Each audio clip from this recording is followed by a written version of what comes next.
Hello guys, again you are welcome to my channel Literature Classes. This is Abhilasha. Friends, I am going to discuss preposition. Before this, I have made video on preposition. On that video, I have discussed two prepositions in, on, and at. In this video, I'll discuss the preposition like into, on, between, among, amongst.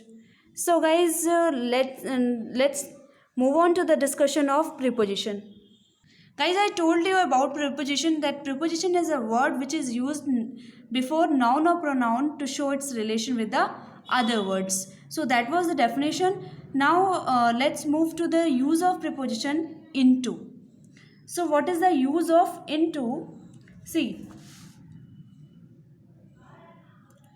use of into, use for motion inside anything. You know very well that into is a preposition which is used for the things inside anything. Means it is used for motion. It is used for motion. कोई ऐसी चीज़ जो कि क्या है, motion में है, गति में है. Mohan jumped into the river. So this is the example. Mohan jumped into the river. वो रिवर में कूदा. किसमें? into. ये क्या है? मोशन है. ठीक है. मोशन को शो करने के लिए हम किसका यूज करते हैं? into का. The frog fell into the well. The frog fell into the well. This is also a motion. So that's why we are using the preposition into. Next, used to change something from one medium to the other. Used to change something from one medium to the other. Meaning is that if there is something and we have to convert that thing into another thing, that time for connecting two things we use the word into. We use the preposition into. How? See the example. Gitanjali is translated into English. Gitanjali was written in the Bengali language by Rabindranath Tagore and it was translated into English. Meaning is that to change something from one medium to the other. एक medium से दूसरे medium में change करने के लिए हमें क्या करना पड़ता है? into preposition का यूज करना होता है. Gitanjali is translated into English. See the next example. The water is turned into ice. The water is turned into ice. Water किस में बदल गया? आइस में बदल गया. तो यहाँ पे क्या है? ये भी एक फॉर्म था, एक मीडियम था जिसको कि दूसरे फॉर्म में चेंज किया गया. इसलिए क्या प्रीपोजिशन लगा गया? into. Next, use as of and for some verbs. कुछ वर्ब्स के लिए और इसको किस तरह से ऑफ की तरह यूज किया जाता है. ऑफ मीन्स का. तो जब हमें का सेंस देना होता है तब भी हम क्या करते हैं? इनटू प्रीपोजिशन का यूज कर सकते हैं. कैसे? Like the police inspector inquired into the case. The police inspector inquired into the case. मैंने बताया का सेंस होना चाहिए. का सेंस कैसे है इसमें? पुलिस इंस्पेक्टर ने केस की जानकारी ली या जांच की, इंक्वायरी की. तो किसकी? केस की जानकारी, केस की इंक्वायरी. तो यहाँ पे क्या हो रहा है? केस की जांच करने के लिए का के सेंस में इसका आया है. पुलिस इंस्पेक्टर ने केस की. इनटू मीन्स की. यहाँ पे का सेंस आ रहा है. नेक्स्ट देखिए, the old man has insight into man's character. Means old man has insight means old man जो है वो जानता है या वो उसको क्या है, मनुष्य के जो ह्यूमन बीइंग है या जो ह्यूमन का मैन का कैरेक्टर है उसके बारे में वो जानता है. तो उसके बारे में मीन्स कैरेक्टर के बारे में इनटू. सो इस तरह से इनटू का यूज़ करते हैं. और एक जो है हम क्या करते हैं, कुछ ऐसे वर्ब्स हैं हमारे पास जिनके साथ सिर्फ एक ही प्रीपोजिशन यूज़ होता है, वो है इनटू. देखिए कैसे. कुछ वर्ड्स, स्पेसिफिक वर्ड्स दिए हैं यहाँ पे मैंने लिखे हुए. इसमें break, eat, look, turn, do, let, see. ये कुछ ऐसे वर्ड्स हैं जिसके साथ में प्रीपोजिशन यूज होता है. कौन सा? Into. Break into, eat into, look into, turn into, do into, let into, see into. Break into किसी चीज़ के उसमें कूद जाना, ईट इनटू, लुक इनटू, ये सब क्या है? ये सारे प्रीपोजिशन हैं जो कि यूज किए जाते हैं। ब्रेक इनटू प्रीपोजिशन कैसे यूज कर सकते हैं? He break into this thing means he break into his classmates house, वो अपने क्लासमेट के घर पे जबरदस्ती घुस गया। तो जबरदस्ती एंट्री करना के लिए क्या यूज होगा? Break into. नेक्स्ट है eat into. Eat into means to destroy something. Look into means to check something. Turn into means translate into, to change. Then do into means translate. Let into means to give the permission, to permit someone. Okay, see into means to think about. So these are preposition used as, and the meaning of these words changed when the preposition into is used with these verbs. I think the preposition of use of into is clear now. Next is use of on. Use of on used as a sense of touch and time expressing words. Used as sense of touch and time expressing words. How? The book is on the table. As you know that the word on is used for sense of touch. Sense of touch कैसे? किसी भी चीज़, कोई भी चीज़ है वो किसी चीज़ के ऊपर रखी हुई है, उसको हम क्या, और वो टच हो रही है किसी चीज़ से। टेबल के ऊपर बुक रखी है, टेबल से बुक टच हो रही है, इसी वजह से हमने क्या कहा? The book is on the table. The cat is on the floor. Cat जो है फ्लोर के ऊपर बैठी हुई, that's why the cat is on the floor. Cat और फ्लोर दोनों एक दूसरे से क्या है? टच हो रहे हैं, इसीलिए इसको क्या कहा गया? ऑन। किसके लिए यूज़ किया था? सेंस ऑफ टच के लिए। ऑन। नेक्स्ट क्या है? टाइम्स एक्सप्रेसिंग वर्ड्स के लिए कैसे? Monday, the same night, the morning event, the evening of 1 जनवरी। ये कुछ ऐसे वर्ड्स हैं जिसके साथ में ऑन प्रीपोजिशन का यूज़ होता है। On Monday, on the same night, on the morning event, on the evening of 1 January. Next, used before vehicle's name or vehicle's name with possessive adjectives. How? See, कुछ vehicles name लिखे जाते हैं तब कैसे इसको use किया जाता है? She was on a bus, or on a ship, on a train or aeroplane. Means ship, train and aeroplane is used with the preposition on. Okay, she was on bus. She was on a bus means वो बस पे है, वो बस के अंदर है। She was in a bus नहीं होता। She was on a bus, she was on a ship, she was on a train, she was on a aeroplane. Okay, इस तरह से हम इसको इस व्हीकल्स के नेम के साथ में इसका यूज़ कर सकते हैं। He goes to school on his cycle or scooter. वो अपने साइकिल पे या स्कूटर पे स्कूल जाता है। So here on is used with vehicles and also possessive adjective. His is a possessive adjective. Okay, so clear? Next, used to write words.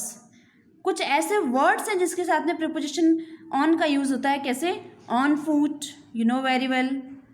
Horse back, on horseback, on a horse, on a camel, on a camel's back, on an elephant, on an elephant's back, on a buffalo, on a buffalo's back. Means when these words will occur in the sentence, that time we use the preposition on with the word horseback, a horse, etc., etc., which I told you. Okay, so these are some specific words. With these words we should use the preposition on. Next, used to show relation and for the official membership. कुछ ऐसे चीज़ें हैं जिनका relation show करने के लिए और कुछ ऑफिशियल मेंबरशिप होती है, उनके साथ में कैसे यूज़ करते हैं? The book is on English grammar. The book is on English grammar means ये बुक जो है वो इंग्लिश ग्रामर की बुक है। इसका मतलब क्या है? जो बुक है वो किससे रिलेटेड है? इंग्लिश ग्रामर सब्जेक्ट से रिलेटेड है। So this is the relation of book and subject. So this is showing the relation of book and subject.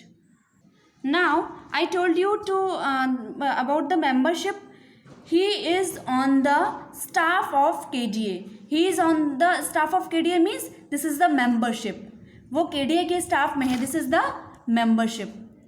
Next, she is on the committee. She is on the committee. This is also the membership. तो membership का word अगर हमें membership दिखाना है, कोई ऐसा word use कर रहे हैं, तो वहाँ पे भी हम क्या preposition यूज़ करेंगे? on.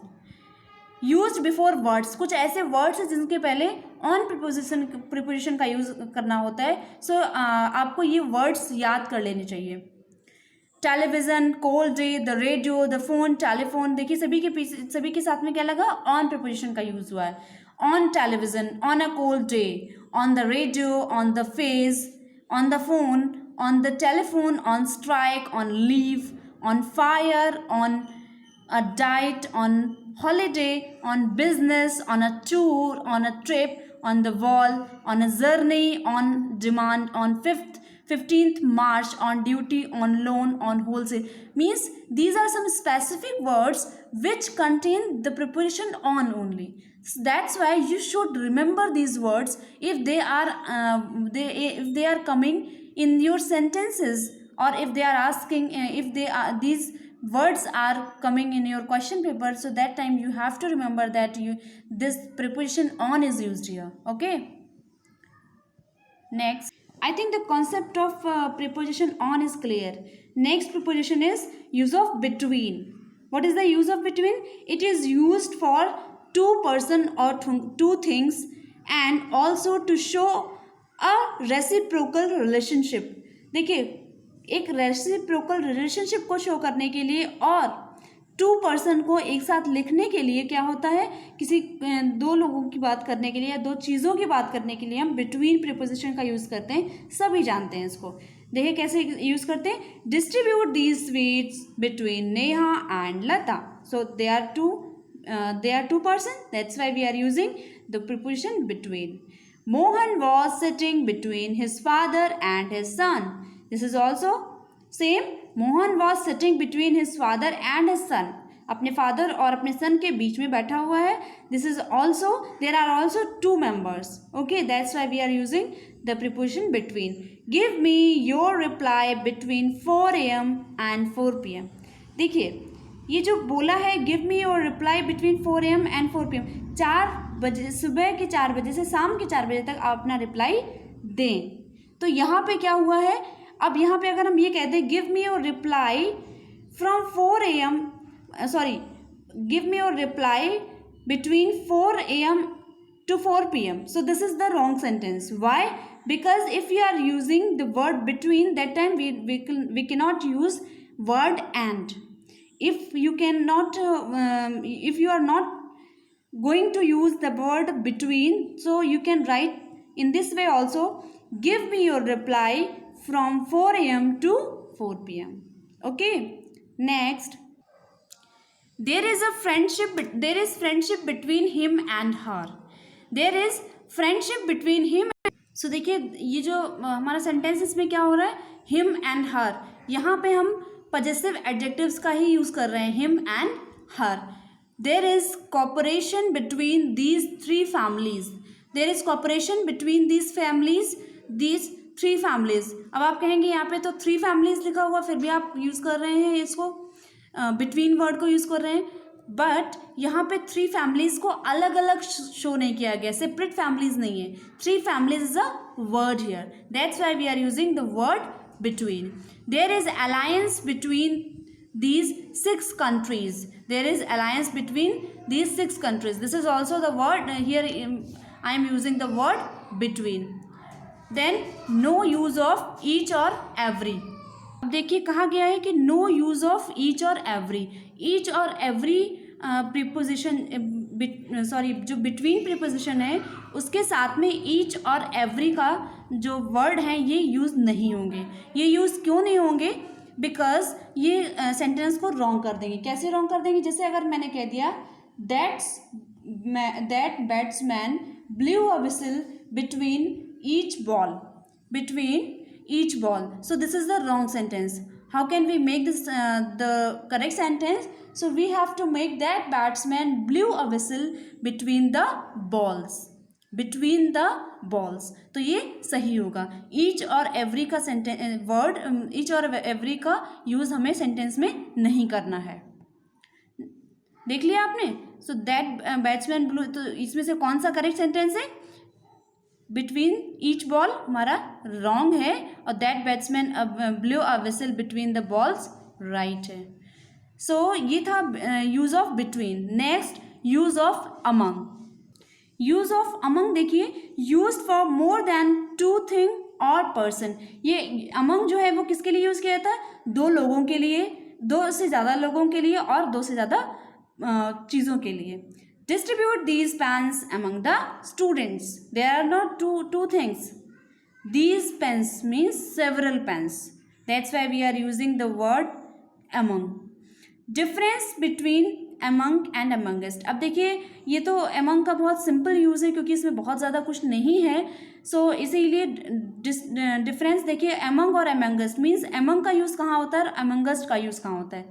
अगर हमने कहा divide the apples among the boys, divide the apples among the boys, फिर मैंने कहा divide the apples amongst the boys. So both are the correct sentences. Why correct? Because these are many apples and we are using preposition among, and here amongst is also used.